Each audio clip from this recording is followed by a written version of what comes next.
Iya. Setahu saya kalau untuk qashar itu ada minimal jarak ya, Bib. Iya.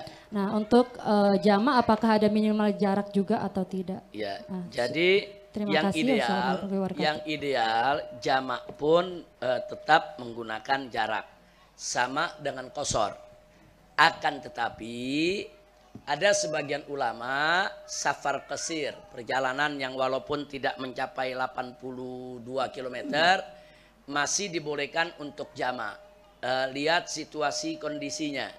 Kalau situasi kondisinya, wah ini takut nanti tertinggal atau terlupa, takut di sana ada sesuatu, itu di perjalanan masih boleh dia untuk menjamak.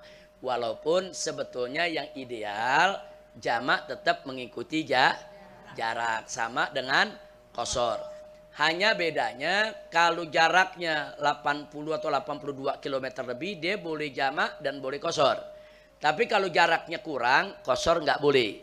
Tapi untuk jamak masih dibolehkan kalau memang seperti kayak Jakarta Bogor kan belum 82 km. Nah itu sebagian ulama masih membolehkan tapi tetap nggak boleh di qashar.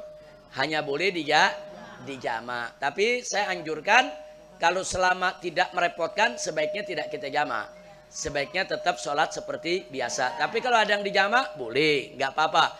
Kalau khawatir repot di jalanan, apalagi banyak rombongan, rombongannya sekian bis atau bawa anak-anak, nanti repot ngaturnya dan lain sebagainya. Jadi kalau kondisi-kondisi begitu masih boleh, nggak apa-apa, nggak apa-apa. Tapi jangan dijadikan kebiasaan. Tapi kalau 82 km ke atas, kalau ditanya, bagaimana kalau kita musafir Jakarta Bandung sudah 200 kilo kan?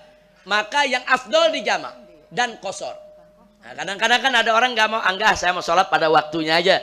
Nah jadi kalau status kita safar yang panjang, sholat di jamak dan di qashar lebih afdol daripada tidak di jamak dan tidak di qashar. Jelas ya. Tapi kalau safar qasir kayak tadi tuh. Kalau safarnya pendek Jakarta Bogor nggak sampai 80-an, maka sholat tanpa di jamak lebih afdol. Tapi kalau mau dijamak masih boleh, asal jangan dijadikan kebiasaan. Jelas Bu ya?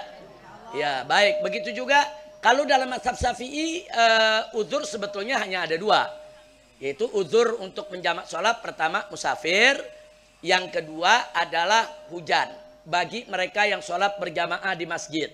Jadi sholat berjamaah maghrib di masjid, tahu-tahu petir keras, hujan lebat. Nah itu boleh dijamak maghrib dengan isya, habis jamak pulang nanti sholat isya nggak perlu ke masjid lagi. Nah itu hampir semua mazhab membolehkan itu, termasuk mazhab Imam Syafi'i. Jadi berpergian jauh dan hujan. Yang ketiga yang diperdebatkan oleh ulama, bagaimana kalau sakit? Mazhab Malik membolehkan kalau sakit untuk dijamak. Mazhab Imam Malik kalau sakit boleh dijamak. Jadi dia boleh jamak takdim atau jamak takhir, karena sakitnya ini akan merepotkan dia. Di situ ada masaggah.